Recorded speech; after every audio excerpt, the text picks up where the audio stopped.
3 முடிச்சு போடுறதுக்கு முன்னாடி 3 ஹவர் யோசிங்க, இல்லைன்னா 30 ஜென்ம கஷ்டப்படணும்.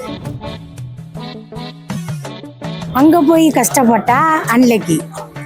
ஸோ நல்ல லைஃப் போச்சுன்னா லக்கி. ஸோ ஒருத்தன் சாகுறதுன்னு முடிவு எடுத்துட்டான். தூக்கு மாட்டிட்டு செத்தா என்ன, விஷம் குடிச்சு செத்தா என்ன, காதல் பண்ணி செத்தா என்ன? அதாவது காதலிச்சா இது ஜோக்கு, காதலிச்சா நாங்களே போய் தலையை கொடுக்குற மாதிரி. மேரேஜ் எல்லாம் இது நம்மளுக்குலாம் ஒத்து வராது. இப்ப இருக்கவங்களுக்கு ஜாலியா இருந்தோமா, போனோமா, அப்படியே வாழ்ந்தோமா, அவ்வளவுதான். காதல் வாழ்க்கை கஷ்டமா இல்ல கல்யாண வாழ்க்கை கஷ்டமா அப்படின்னு எது இஷ்டம்னு அவங்க சொல்ல போறாங்க. இவளுக்கு பேட்டியை முடிக்கிறக்குள்ள என் வேட்டியை உரி உள்ள இருக்க போட்டி எடுத்தாலும் எடுப்பாங்க இருக்கு. கொஞ்சம் சீக்கிரம் முடிச்சு விடுங்கம்மா, அம்மா கரையில கொஞ்சம் வேலை இருக்கு. என்னை பொறுத்த வரைக்கும் 2 வாழ்க்கையும் கஷ்டம்தான்.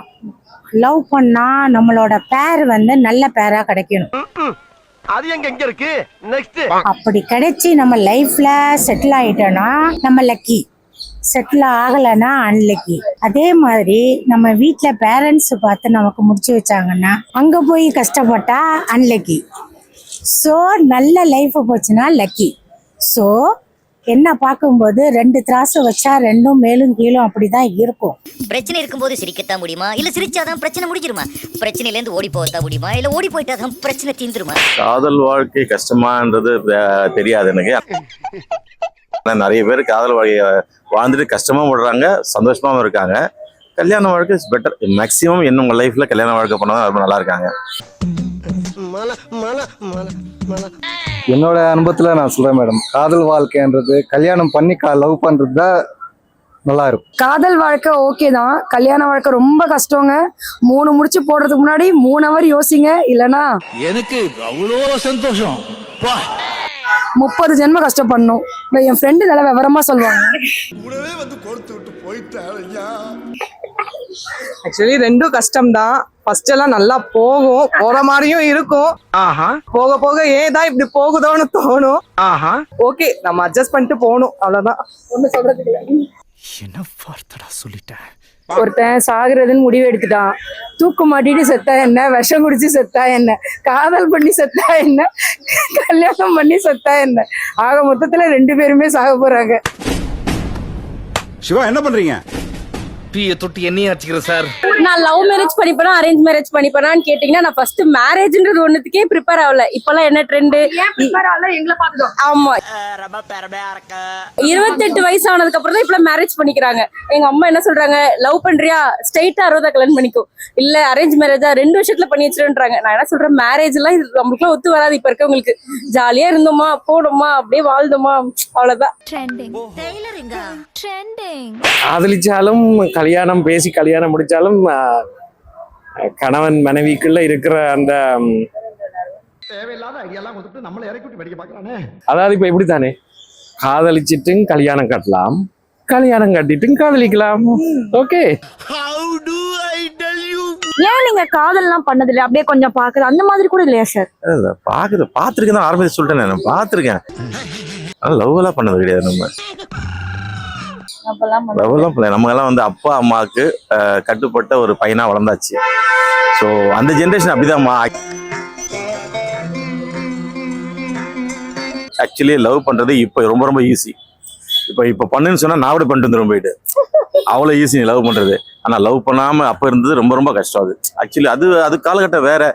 இப்போ இவ்வளோ இன்ஃப்ராஸ்ட்ரக்சர் கிடையாது, மொபைல் கிடையாது, எதுவுமே கிடையாது, ஒருத்தர் பார்க்க முடியாது. இப்போ லவ் ரொம்ப ஈஸிமா. தெரியுமா, அது ஒரு முட்டை பாத்திரியா? ஆனா முட்டை போடுற கோழிக்கு தான் தெரியும். காதல் வாழ்க்கை கல்யாண வாழ்க்கை, காதல் வாழ்க்கைனா கொஞ்சம் ஜாலியா அப்படி இருக்கும். இப்போ உங்க கல்யாண வாழ்க்கையில எப்படி அந்த காதலை கொண்டு போறீங்க? சாம்பார் ஆப் எனக்கு. கல்யாண காதல் எப்படி கொண்டு போறோம், நம்ம ஃபர்ஸ்ட் நம்ம கஷ்ட நஷ்டங்கள் ஃபர்ஸ்ட் அதுதான் ஃபர்ஸ்ட் வரும். ஹஸ்பண்ட் ஒய்ஃப்ல பாத்தீங்கன்னா ஒரு பிரிவு, ஒரு சண்டைன்னு வரணும்.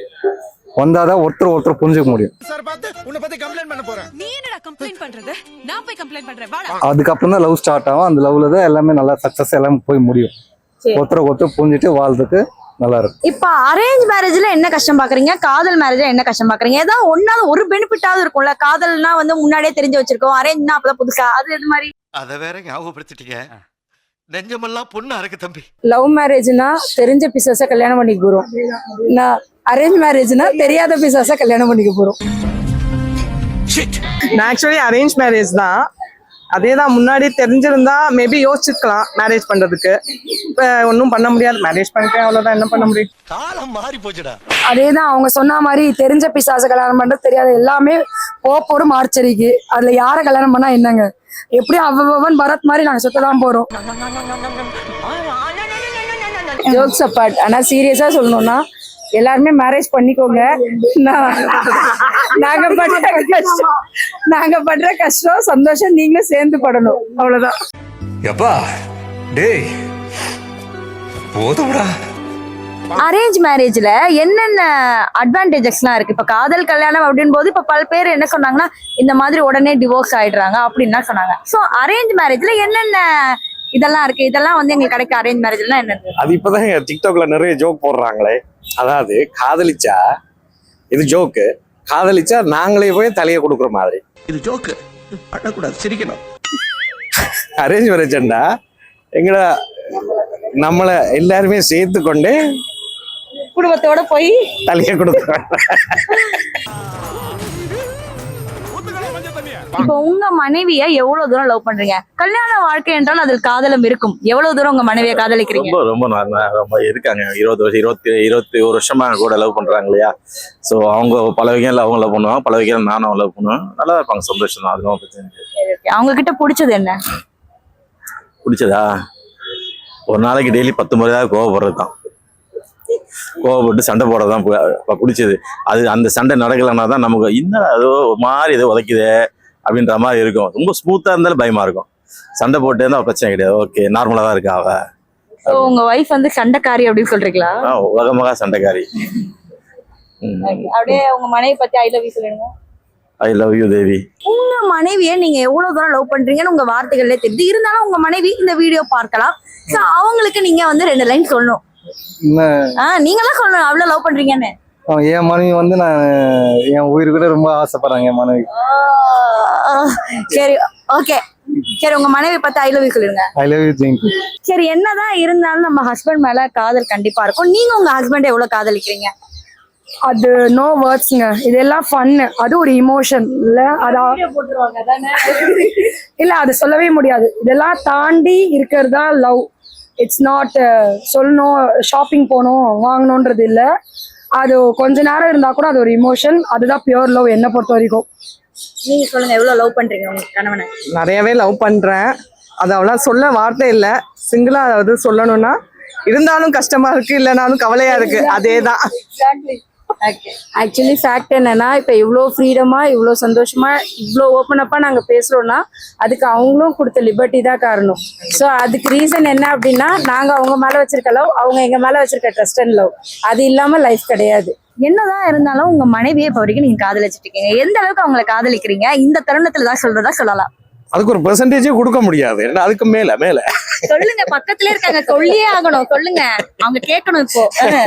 அதான் சொல்றேனே, அதுக்கு பெர்சன்டேஜ் கொடுக்க முடியாது, அதுக்கு மேல. சரி, ஏதாவது ஒரு லவ் லைன் அவங்களுக்காக. படுத்துற நிமிஷம்னால தாங்க முடியலையே. லவ் லைனா எத்தனை லைன் இருக்கு? எதை நீங்க சொல்றீங்க? சொல்லுங்க சார். காதலிக்க நேரம் இல்லை, காதலிப்போர் யாரும் இல்லை. காணுமா வேற என்னோட